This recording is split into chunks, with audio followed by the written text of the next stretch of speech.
What's up, you lazy, entitled, basement-dwelling millennials, bootstrapping boomers, apathetic Xers, and goddamn Gen Z kids today? This is the first episode of the highly requested, highly anticipated Let Them Eat Toast podcast with me, Off Jawagon, and my buddy Milky Way Endeavors. This podcast will be an evolution into longer form conversational content from the Off Jawagon short form content. Taylor was the missing ingredient in what I needed and what we needed to get a podcast up and running, because I damn sure wasn't going to do this by myself. I can barely handle the TikTok stuff alone. So, who the fuck is Taylor? Well, I'm your average concerned citizen who just can't look away from the inequities in our society. For as long as I can remember, I've wanted three things: to be a husband and father, to play in the NFL, and to help make the world a better place. As of today, I've been able to win a few fantasy football leagues, get married to a fantastic woman, She is awesome. serve in the military, and also annoy everyone around me by talking about politics way more than is socially acceptable. I'm here today because, for some reason, Jordan isn't annoyed by talking politics with me. I also talk about politics far more than is socially acceptable. So it works out. Here we are. Thanks for joining us. All right, guys. So this is the first time we're doing anything like this. So bear with us. The first episodes are going to be a little bumpy, but we'll get through it. And if you stick with us, we'll stick with you, and hopefully start bringing you some great long-form podcast-style content. Absolutely. So today we're just going to kind of broach a few topics and just see where it goes. So to start with, we're probably going to talk about millennial representation in politics. That's going to be one of the main themes of our podcast, is how millennials are, golly, a pretty big portion of our United States of America these days. I think we're the biggest generation now. And it's pretty I think we've outpaced boomers at this point. Thank fucking God it had to happen eventually. Somebody had to knock them down. And that's where we came up with the name. We thought it was really apropos with the obviously an allusion to Let Them Eat Cake. And I think a lot of frustrations that millennials are feeling today is that we don't have representation, and every time we talk about the things that are facing us and the struggles that we face as a generation and as just society as a whole today, because it's not just millennials, it's Gen Z, it's Gen X, and it's boomers. Boomers are even suffering now from the consequences of the actions that have come to pass, and it does feel like that from a ruling class is just let them eat cake. But today it's avocado toast. You know, That's right. If we just stopped eating avocado toast, we could afford houses and healthcare and everything else. So let them eat toast is where we came with that, and that's really where the heart of, I think, our motives are going to come from for this podcast.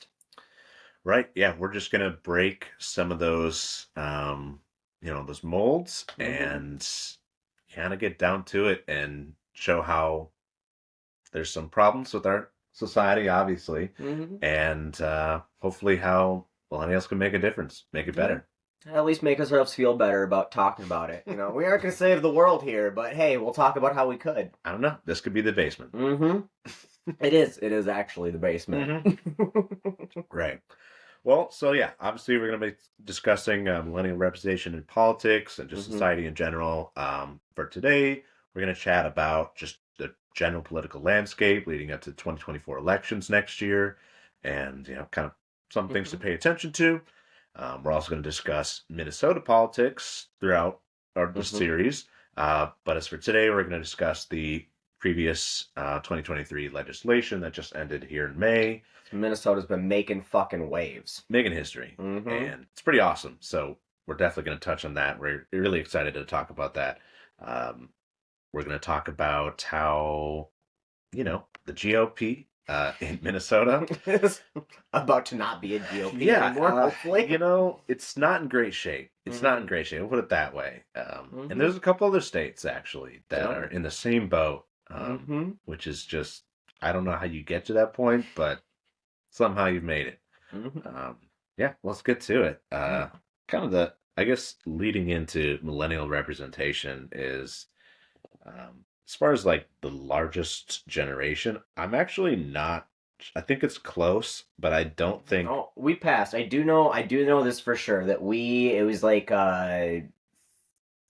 actually I think it was close to 5, 10 years ago that Is we it? became the largest generation. Okay. And the average age of the electorate, so all people who are, of voting age, is between 39 and 45. And in theory, that's older millennial, young Gen X right there. That should be the median age of who is representing us. But unfortunately, uh, it's 58 for the House of Representatives, and it's 65 for the Senate. Yeah. And What is up with the Senate though? Like, why is it so drastically different in representation between the House and the Senate? I, I was looking at that and I just mhm, couldn't believe how there was like not even a millennial in the Senate no, hmm before like 2021. hmm And like they were able to be in there for like a decade hmm before then.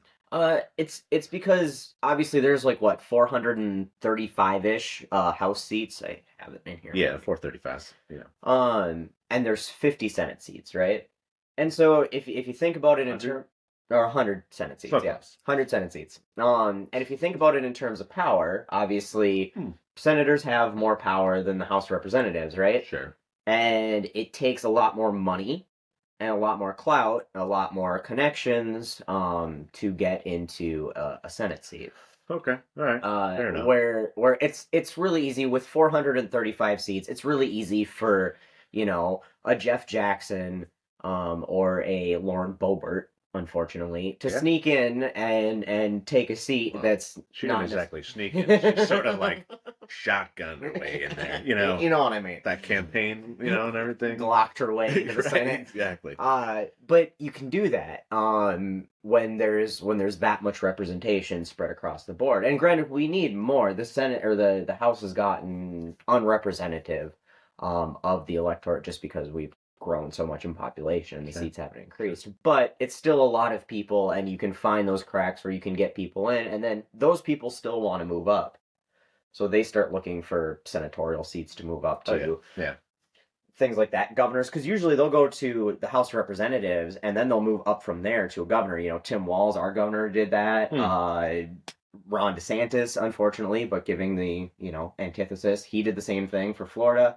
And then they usually look to move to the Senate or to a presidential bid from a governorship, not necessarily House of Right. Representatives. It's Like not. a Mike Pence there Mm-hmm. last year Mm-hmm. or last election cycle Exactly. or two cycles ago. Mm-hmm.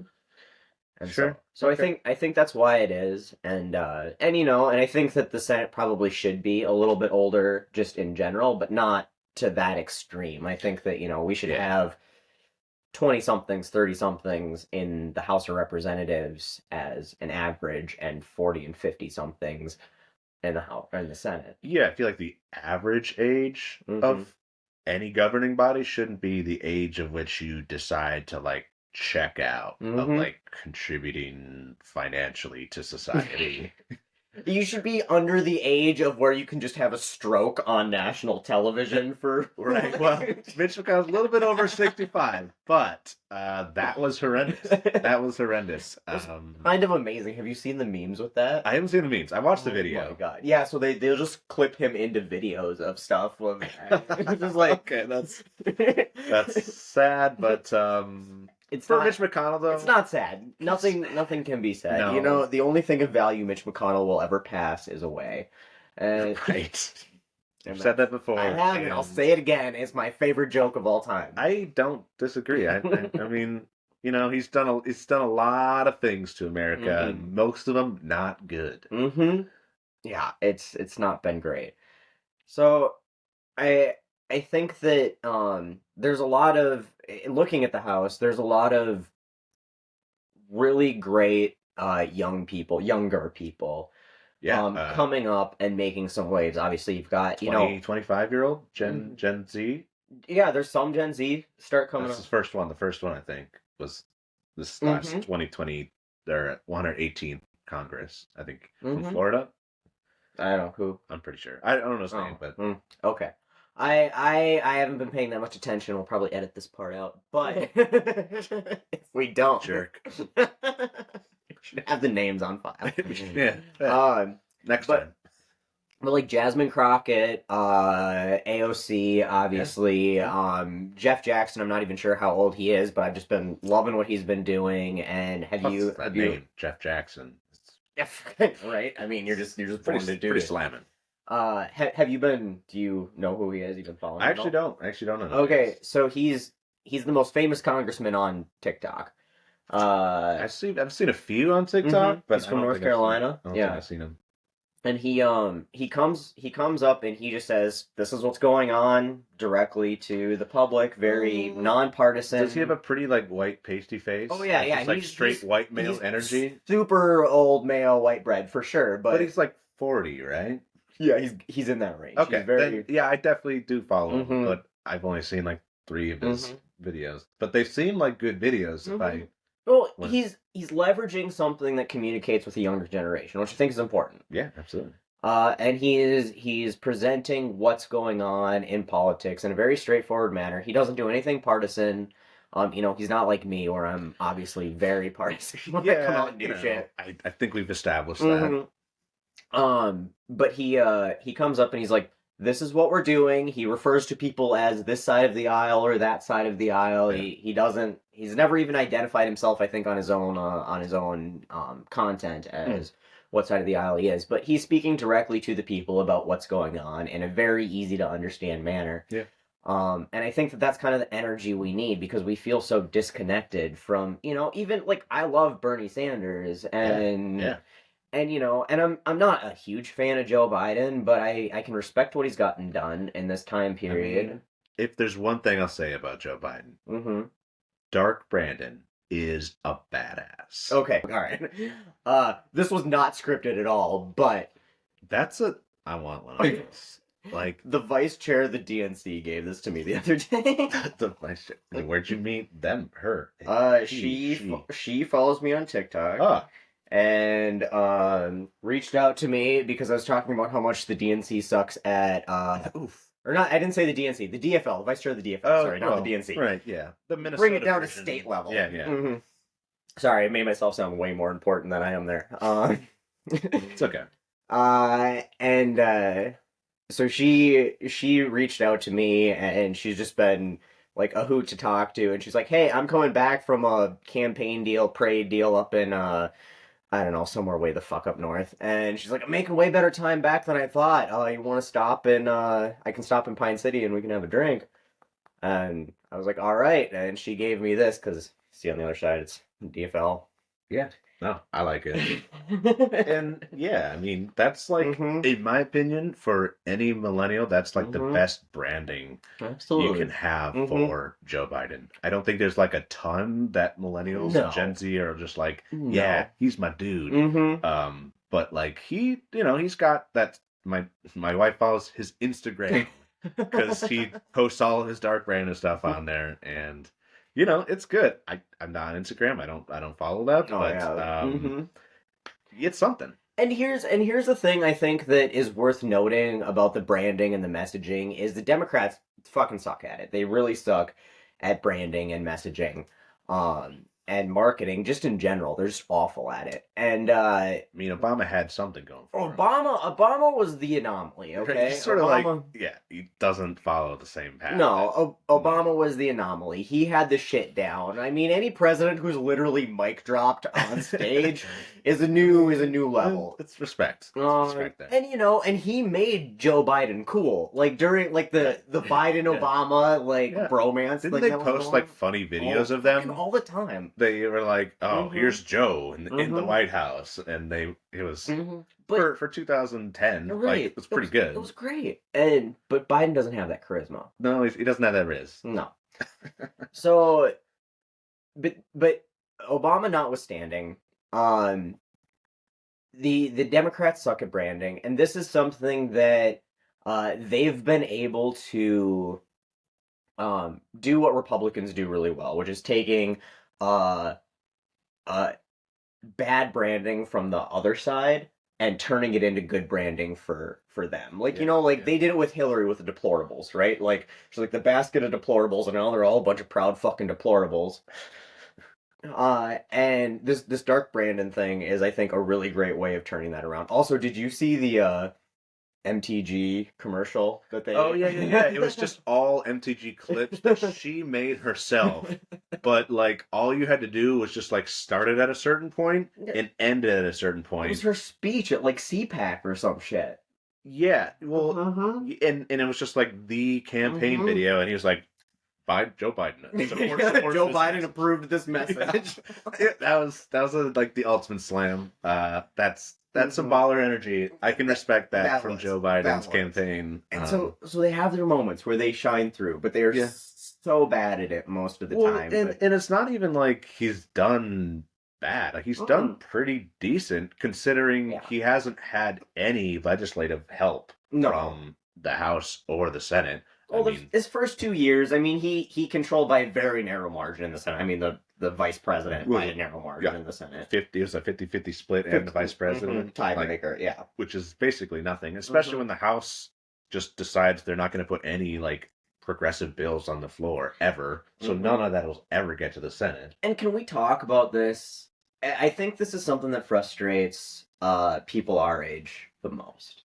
Is that like we're not Democrats, right? I mean, No, like I mean, we vote Democrat have because to. yeah, because what is the other choice? It's like shitty moderate right Democrats or fucking fascists, like literally the next Hitler. You know what I Right. mean? Like that's your Yeah. options. I mean, don't you just kind of miss the days of like Mitt Romney and John McCain? Like those seem like Oh glory my god. days. I miss him. But I mean, here's the thing. It's I still thought I thought Mitt Romney was the most ridiculous fucking candidate at in the the time, oh history of the my god. world. Yeah, he was so bad. And now And like now it's like he's the voice of reason and stability within the right? Republic. And Liz Cheney, the day when you Oh told, if man. you went back a decade and told me, oh, one day you're going to be rooting for Liz Cheney and Mitt Romney, Right? I would have punched you in the throat. Yeah, yeah. And rightfully so. And Mm-hmm. rightfully so. So, Like, we just got done watching Idiocracy for like the 50th time, yeah. and like it's just painful to like be like, this was supposed to take 500 years, not 20.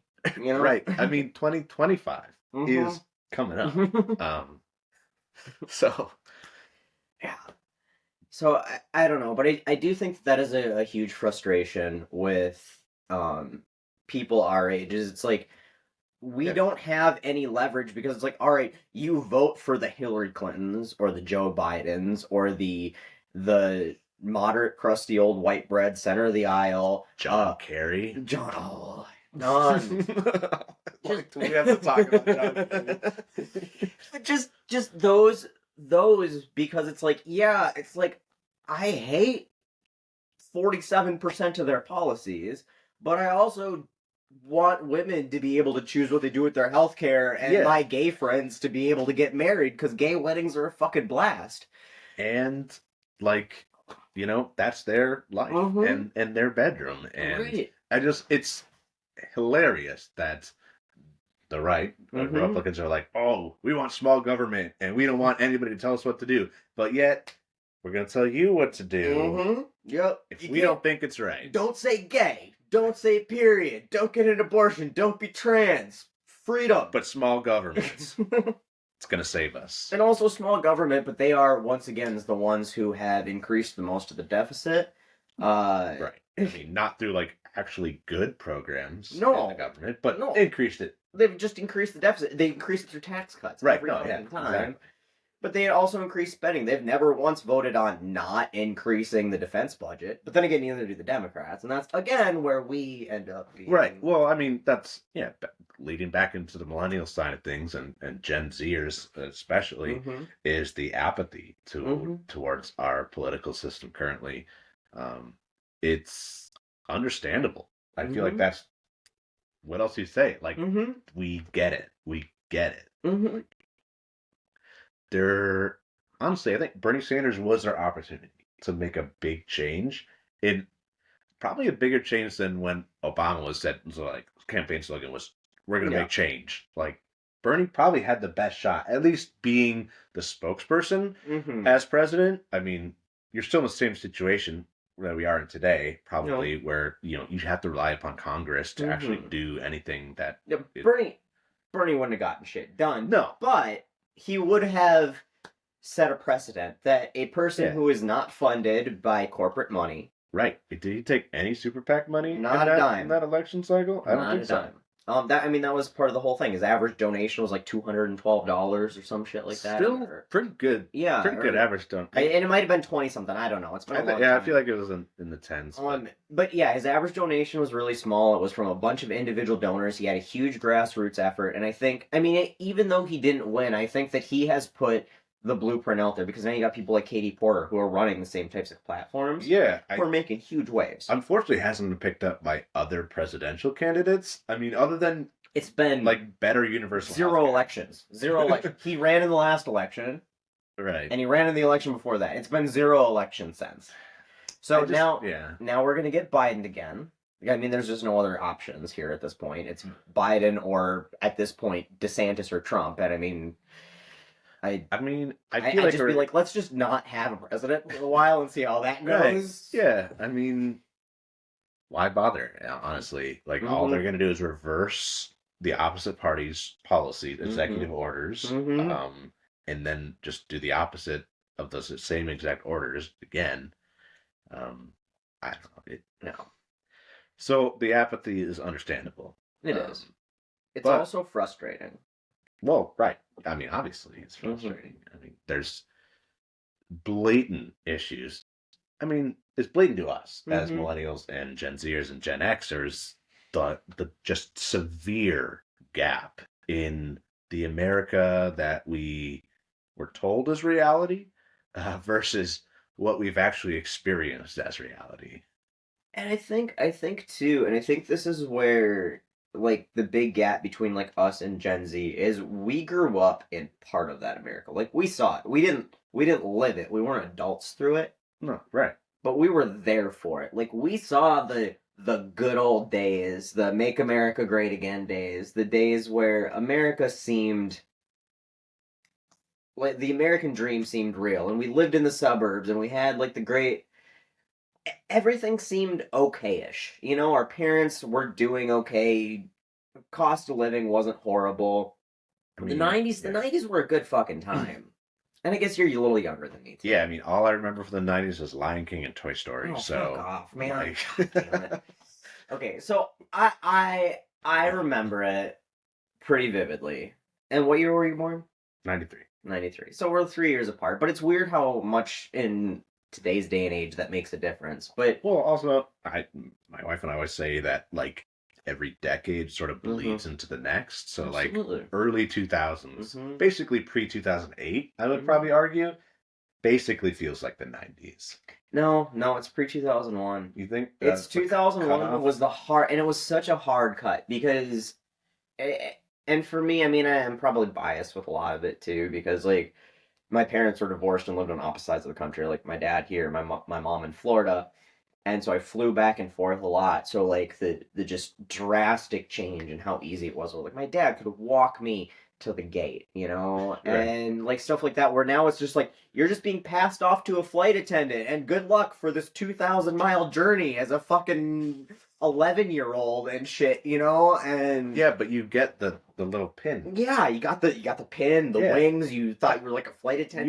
You're like third in line to pilot. Exactly. To pilot the plane. You're wearing that pin. It's a co-pilot and the pilot, and then it's the unaccompanied minor. Yeah. That's what the pin gives you. It's power. Oh man.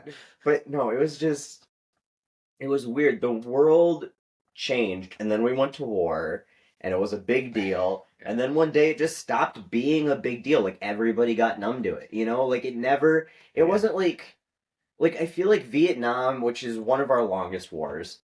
Yeah, like 10? 11 years. 11 years that we had boots on the ground. I mean, it started in 1955 and ended in 1976 or something like that. Right. So but when we put boots on the ground after the Gulf of Tonkin incident, it was 11 years. And people were like, burning shit down in the streets, right? Yeah, I mean, Reagan had this huge fucking, weird thing about... Nixon. Well, Reagan, too, to an extent, didn't he? For Vietnam? We can edit this out. Yeah. Yeah, all the college protesters. Wasn't that also Reagan in California? Like, oh, I when see he what you're was when saying. he I see what was you're saying. Yeah, yeah, yeah. yeah, When he was governor. yeah, Sorry. we can still edit it out. I just feel bad No, immediately. no. I mean, I didn't have it. I didn't have it Uh-huh. straight. Um. But yeah, I understand what you're saying as Mhm. far as like Vietnam was from the get go. The first boot on the ground, there Mhm. was violent opposition to that Mhm. war.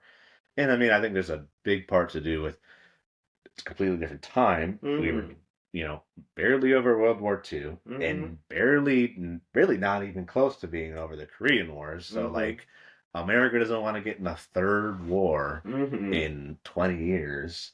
So that's understandable. You know, So and part of it too is they had a draft where everything was volunteer right. for Iraq and Yeah, Afghanistan. yeah, So it's yeah. like you didn't have people as mad about it because nobody was being forced to go against their will, even though it was a fraction of the troops that went to Vietnam that were drafted.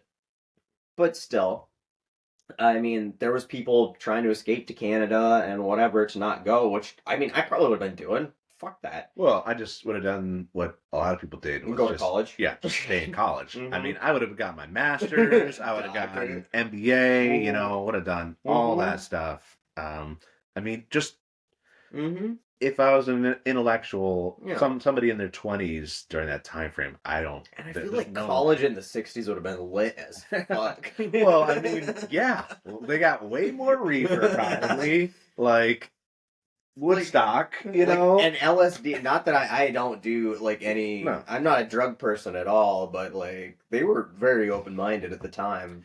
Yeah, it's like we definitely took, Mm-hmm. obviously for very exacting reasons we can point out, we Mm-hmm. sort of rolled back all those like free thinking Mm-hmm. ideas and just Because they're communist. experimentation. Yeah, I mean, obviously commies ruined America. That's what we're talking about. But no, I think that with 9/11, and also too because like the '60s and the '70s, you got protest, like some of the best music in the history of our country, even the history of the world, came out of that era, right? I love classic rock. Mm-hmm. Then the war on terror rolls around, and you got Toby Keith being like, "We got a boot in your ass, and we're ruining country music. It's the American way." Like it just everything went to shit after 2001. I mean, everything started going to shit after Reagan. Everything's Reagan's Right. fault, no matter how it goes in history. 71 and 2001, right? Well, 70. What the fuck happened in 71? Oh, You know that's that yeah. event? After so the Yeah. 1968 or whatever election when Nixon got elected, and then he started ruining the world.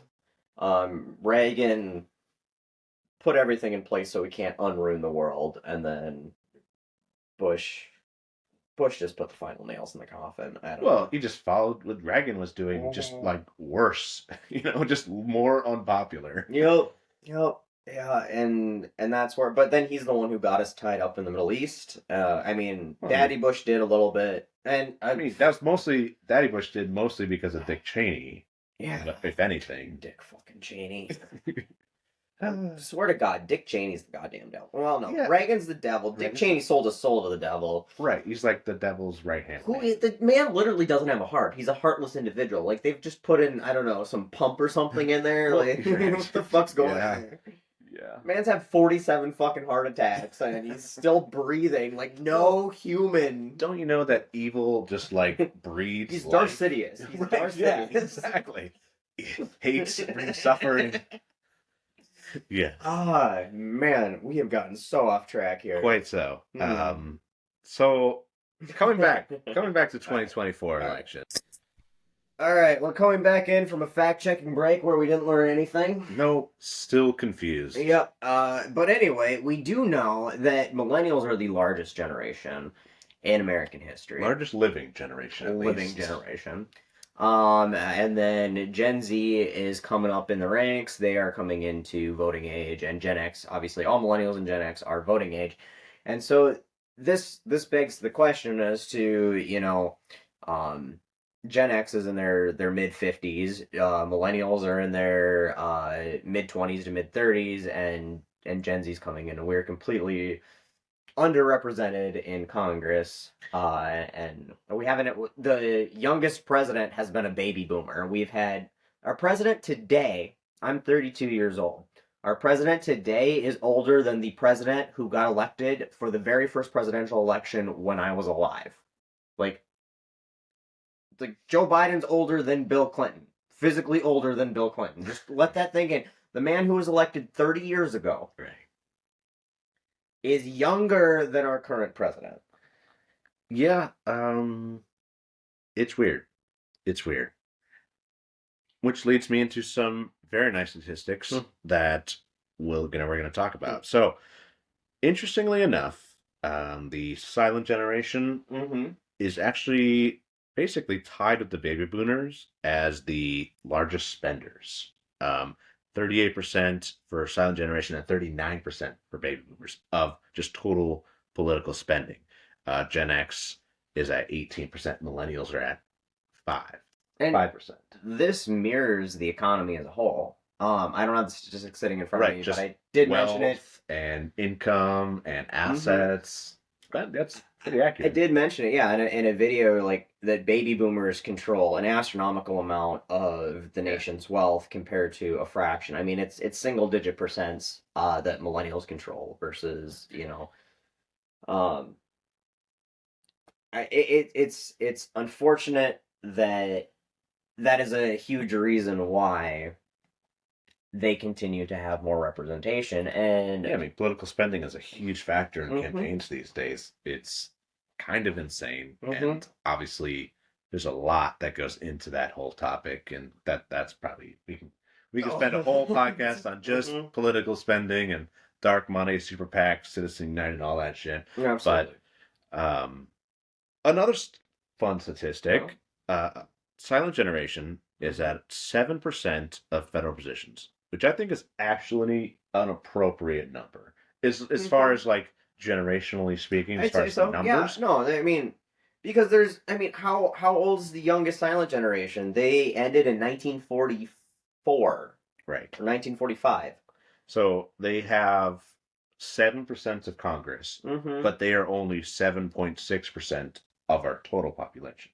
Right. That to That's me, perfect. yeah. That's where they should be at. Right. Exactly. But as you might have guessed, the baby boomers hold a few more federal positions. That's What's the percentage? 59%, which is baffling because how does the 59%? They're like a third of their population right now. We're like a third millennials, third Gen X, and then third baby boomers, and then you got a little bit of silent and a little bit of Gen Z, Alpha, and bound on either side. 60%, 2/3, a third of the population is 2/3 of federal positions locked down. But Gen X does hold 32%. So basically, baby boomers have cannibalized the millennial proportionality of running our federal government. Or have just stunted Gen X. They've cannibalized. They've stunted Gen X, and as a result, it's that car crash on the interstate where boomers just slammed on the brakes, and now everybody's been piling up behind them, and nobody can get around them, and that's the problem. And then you've got Mitch McConnell just deer in the headlights. Yeah, I mean he sort of He just died on stage for like a minute. it was like 30 seconds. But yeah. Millennials hold 3%. 3%, and you just of federal positions. Think about that. We're the largest living generation. Right. Yes, we have the largest group. Almost 100 million. Like, and we have next to no representation. And I think what bothers me the most is, harkening back to the name of our podcast, is the amount of gaslighting. Oh my gosh. That goes into why we are in the positions we are in. I mean, don't you know we've ruined every industry? Everything. Every single thing. We ruined napkins. I read an article once that says, why are millennials ruining napkins? The napkin industry or some shit like that. And wow. like that's a new one for me. Oh, it was bad. It was bad. Well, we've ruined beer because we prefer drinking at breweries, and so poor Anheuser-Busch and Right. Miller and whatever is all going bankrupt because we don't drink them enough because we're drinking this, this local stuff because you should never support local businesses. Right. Small businesses. I don't believe they're even the backbone of the economy No. anymore, you know? Speaking of beers, we're drinking a couple locals tonight. Oh, absolutely.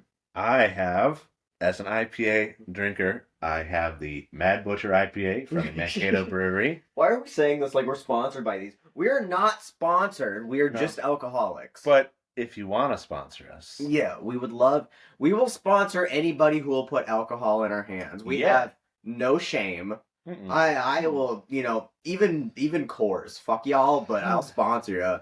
I don't know about Coors. If you pay me enough. All right. Fair enough. Fair enough. We're broke millennials. The we almighty need the dollar speaks. It wins. Capitalism. Right.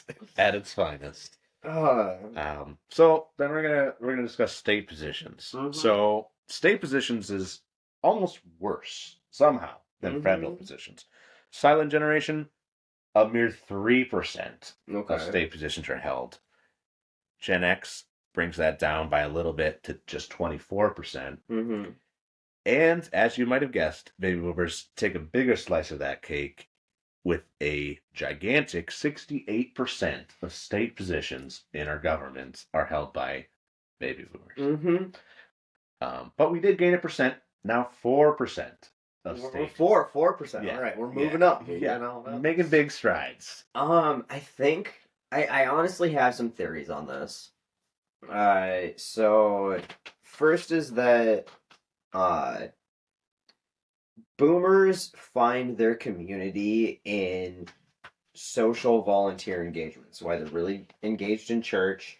I used to work for the Boy Scouts, and they were all of my volunteers. Like, I could not get people. And granted, the Scout structure was fucking awful for, like, trying to get people in. Like, they need to restructure for a younger generation. They weren't doing that because boomers run the whole fucking thing.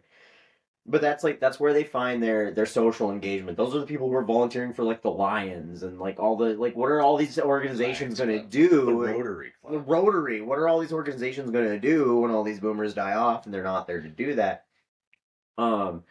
And state level positions are basically the same thing, right? Like it's that kind of engagement that let's be honest, millennials and Gen X to a little bit lesser degree, but similar degree, we ain't got the time for that shit. I mean, most of our cohort, we're some of the lucky ones who don't lucky ones, sorry, but like that don't have children. We own houses, like we're in a better position than most, but most of our cohort is struggling to get by. It's working couples with 3 fucking roommates. When are they going to run for a state position that doesn't pay anything or Right. pays fucking, I think people have been trying to get me to run for some political position. So it's part of why I was part of why I have this fucking mug is because I was talking to the vice chair of the DFL about, potential positions to run for if I were to do something like that. And you know what they get paid as state legislators get paid? 35? Yeah, it's about 40. 40, yeah. It's going to be a pay cut for anybody. It's a pay cut for me, that's for damn sure. I mean, if we didn't have student loans, like, I might do it. But, like, I can't afford a mortgage and student loans. Like, that's just not going to fly. It doesn't work that way. So, right. And it's sort of like a thing to do because you have nothing else to do, right? Exactly. Which, I mean, not to say it's not important. Obviously, it's vastly important. All political positions, state and federally, are extremely important to our society. But, like, for that, like... And this is why I have an unpopular opinion. Ooh, here we go. So, everybody's always like, congressional members and Senate members and they should work at minimum wage, right? Like because and I get the sentiment. I get the sentiment is because if this is where the population baseline is, this is where our representatives should be, right? Sure, yeah. But then how are you going to get the people who are at minimum wage, the people who are just above minimum wage, even the people who are, just living a even keel middle class lifestyle like I'd say we're as close to as you're going to get. Yeah, yeah.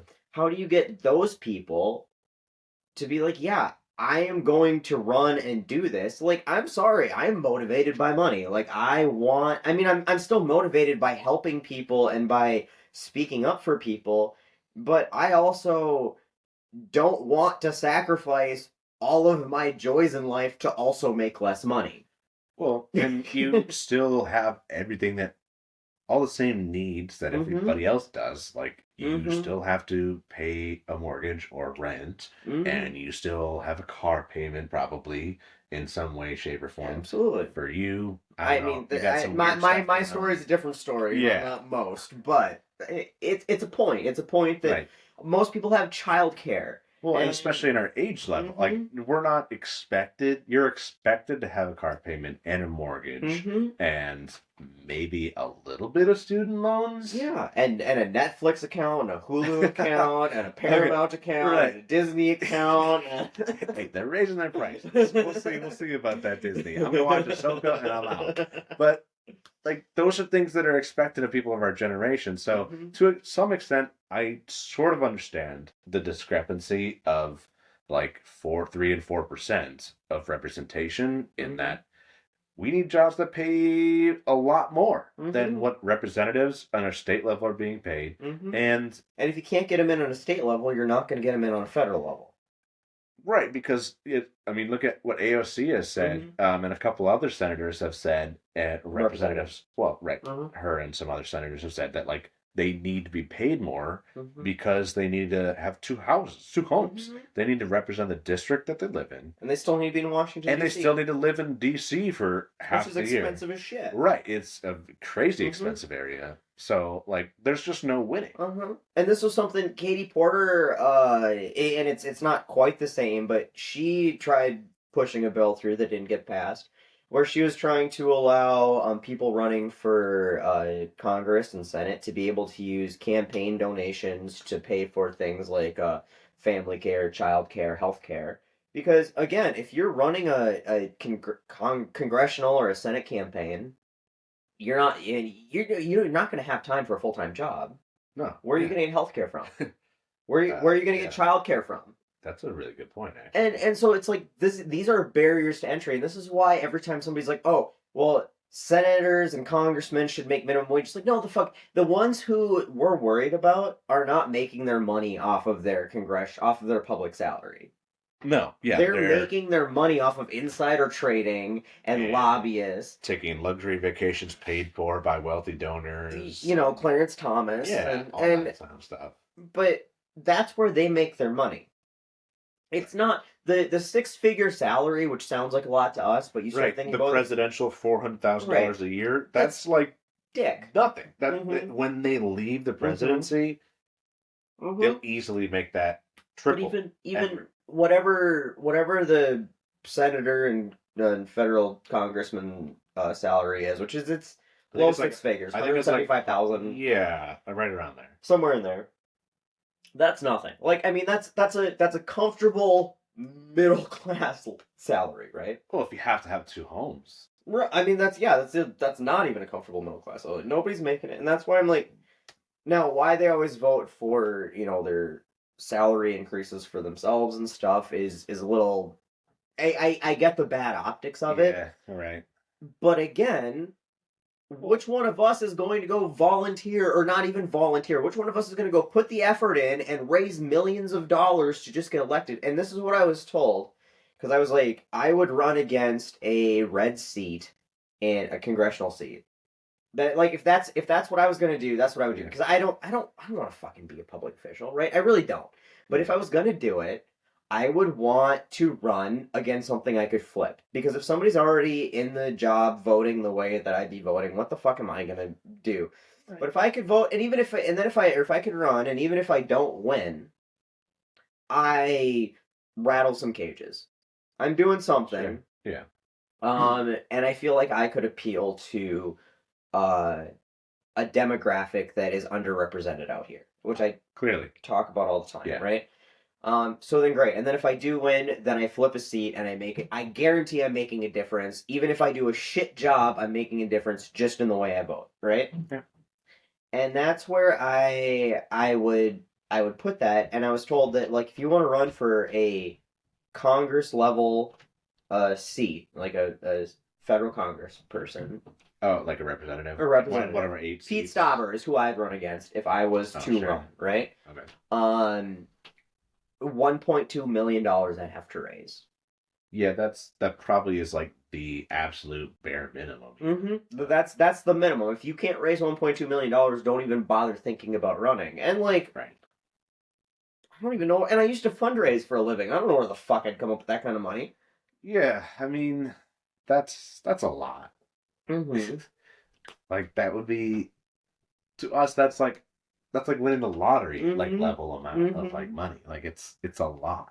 And that's why regular people, it's so hard. And it's not impossible because people do it, but Obviously, you people need do. the right support group around you. You need the right connections to get to that position. And it's just not something that is accessible to most people. And that's why, you know what? I think that salaries should be higher, not lower for members of Congress. And I think we should put term limits in so people don't make it a fucking career. Right.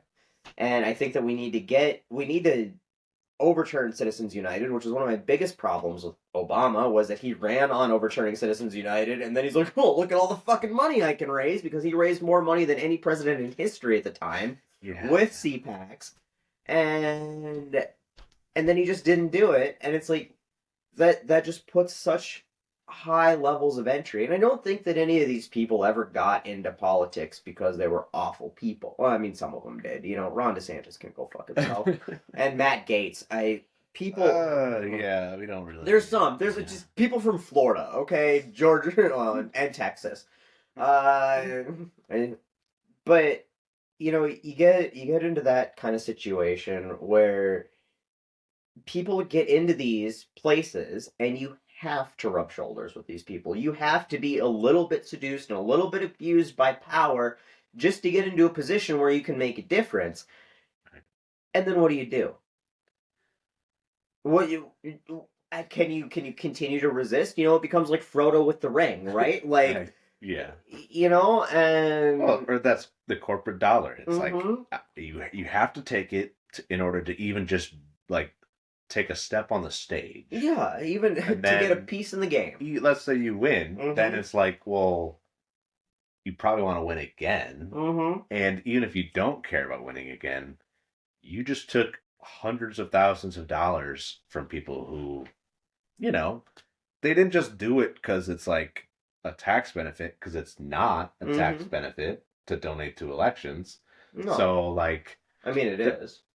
is it? Oh yeah, you get to write off all your donations, and now you get to do it on unlimited.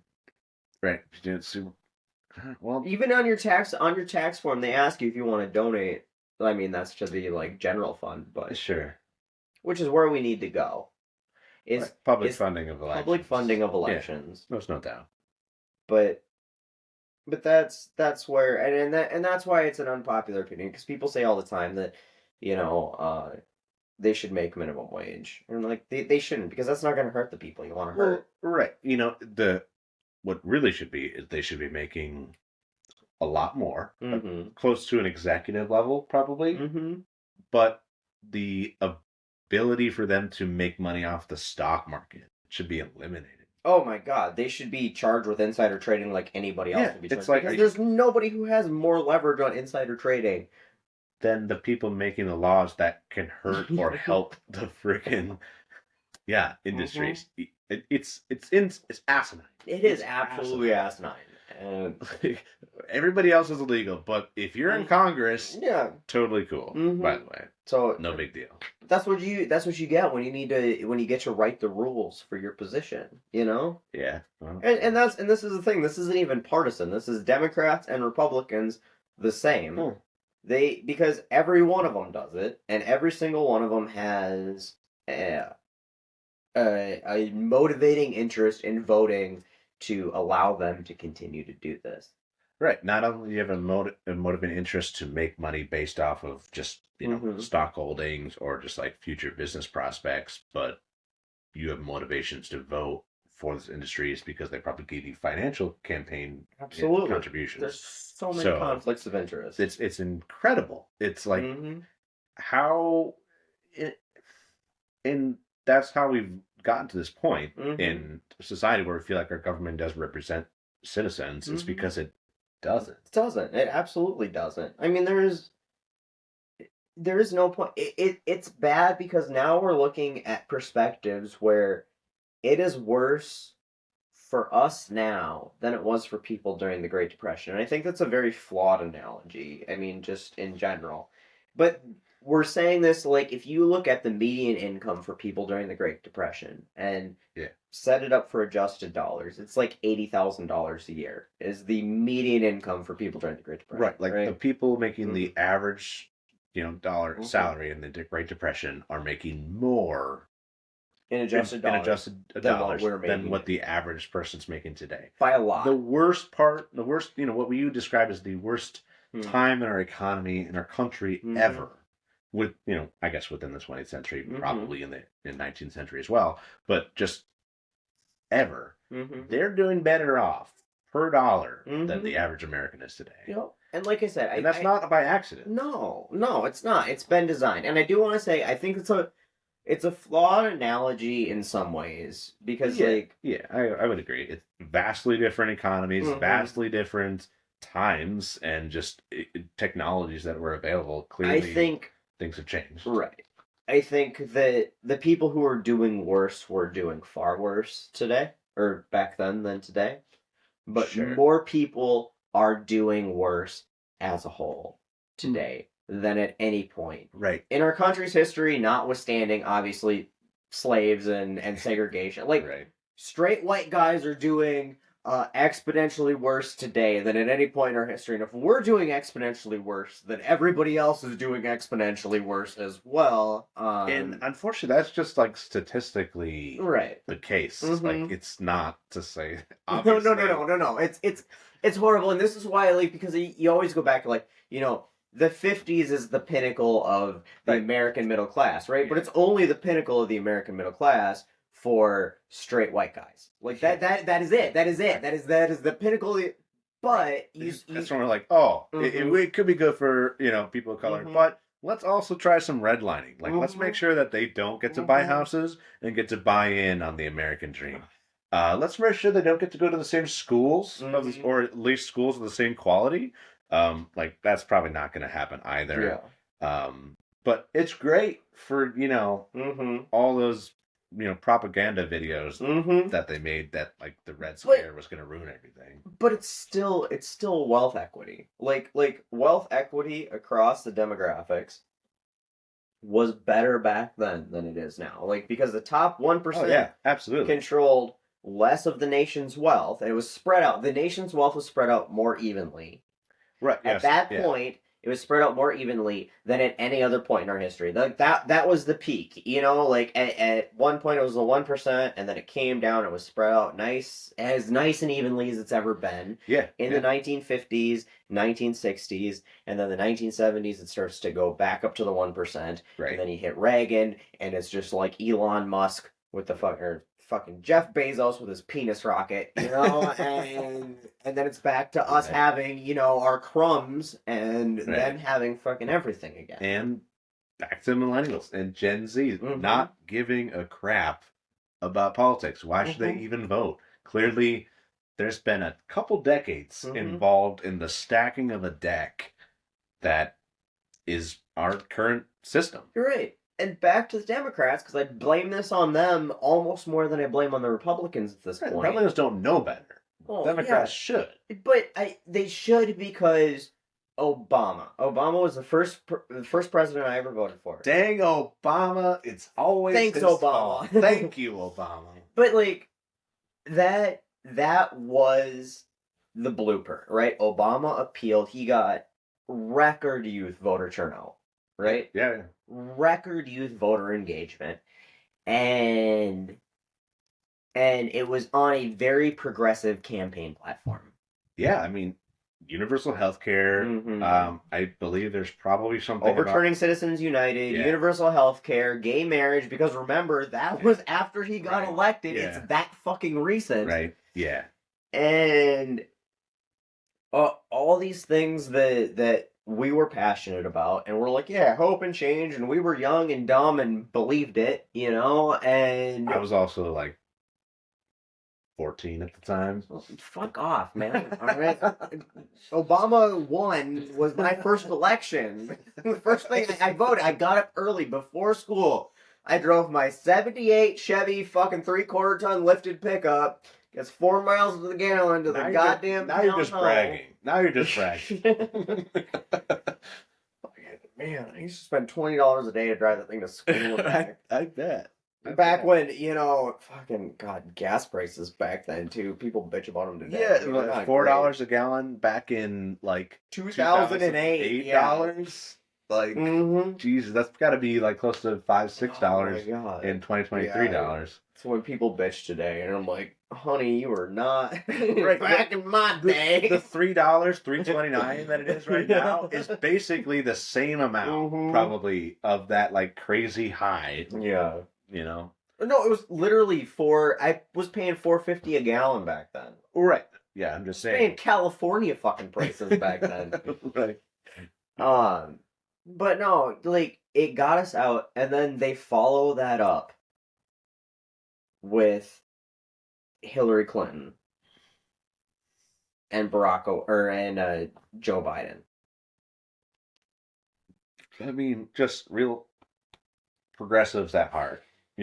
Just like not even diehard Democrats. They had the blueprint, and this is why it's so frustrating. Like, then they try to blame Hillary Clinton's loss on us, and it's like it wasn't even us.